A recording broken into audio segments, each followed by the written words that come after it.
Hello everyone, Weedeater Motorcycle here, and this is the first of a series of videos on how to correctly install a Weedeater motor on your bicycle. So as you can see in this video, I have here the bicycle and I have here the motor, not even out of the engine case. Most videos show you the finished product and then they work backwards and telling you what they did to make their Weedeater bicycle. But as you see in this video here, in this series, we're going to be starting from the very beginning. I'm not sure if I'm going to put the motor on the front to drive the front wheel or the back wheel. The front wheel is a little, I guess it's a little less wear and tear on the motor, because, you know, a lot of physics say it's easier to pull something than push something. So it's a little easier to get that front tire moving and get the front tire pulling the bike versus having the motor back here pushing. The only problem with putting it on the front is it gets a little flip-flop front heavy when we try to park it. You can't use the kickstand. You gotta kind of lean it up against something. But I know I said I was going to show you all the right way how to put a Weedeater motor on a bicycle, and you're probably thinking, well, WM, there's no manuals, there's no instructions on this. So is there a right way and a wrong way? And I count it being a wrong way when your motor gets tore up because of the way you mounted the motor. I have this example over here. This is typical of how a lot of people will make their bikes on YouTube. As you can see, it's a piece of angle right here. It's angle iron or angle aluminum right there, and then the motor is mounted on these two lower points right there and right there, and then sometimes there's even a third brace like this put in. So it's usually braced like that. Then they have at this hole back here, they'll have a turnbuckle or a spring holding down on the frame. So usually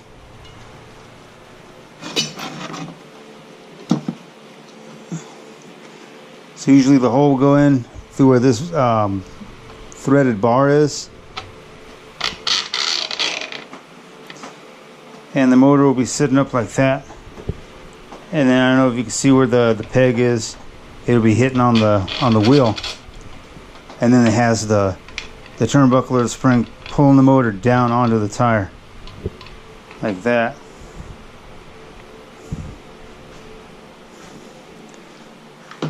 Now a lot of people run them that way. It's easy.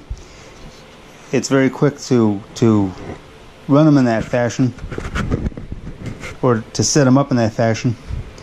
But the reason why it's bad is it'll work for the first few months. Then at about 4 or 5 months, you know, this Weedeater motors, they vibrate a heck of a lot. And what ends up happening is all that vibration is concentrated right down here on these two bolts. Even though you got the third brace, the brace is mounted up to the third hole. These two right here at the main, I guess at the main mounting point, they get a lot of vibration. What ends up happening is, and this is what happened to mine, was you get a little crack here in the case and it rips, and then you're going down the road, everything feels fine, and then the next thing you know, the motor just kind of lolls over like this, and it's not contacting the wheel. That's what happened to mine, and just fell over one day, and it was just tore up right there on the case, not the angle, but the actual engine case itself. So it ruins the motor. You got to check the motor out, pull the stuff off it, the carburetor, the kill switch, the fuel tank, and then just trash the rest, because it's no good at that point.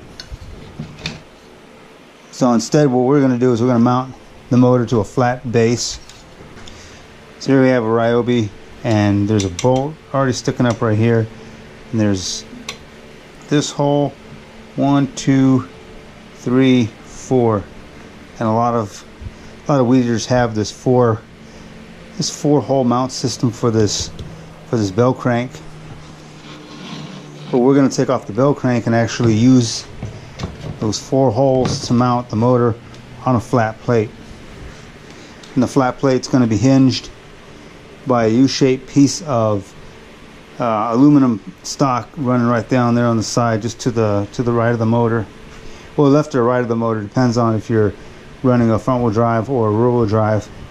But you can see that motor's flush against the plate. And this plate, by the way, is 1 foot by 1 foot by 1/2 inch thick plywood, and it works just fine. And that's what we're going to be using. I'm going to show you how to get this shape, how to line up all your holes so they'll match your motor. This other way with the angle iron, it just doesn't work. It tears up the motor after a little while, and you have to get another motor. But if you mount it on a wooden base or a plate like how I just showed you here with this 1/2 inch plywood, the motor's going to last a lot longer. It's going to be lasting for years, and that's what you want. You don't want to build a Weedeater bicycle and then only have it last a few months. So stay tuned. I got more videos on how to tear down the Weedeater, where to get Weedeaters from pretty cheap. Bicycles, of course, you can find those at yard sales, at thrift stores. That's where this one came from, a thrift store. You can probably pick them up cheap from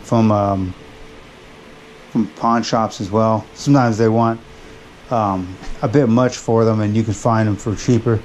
But I think this one was like $20 at a thrift store, about $20 at a thrift store. But just re-grease the rear bearings and retighten the rear axle. The tires actually hold air good, so that's no worries. So stay tuned, and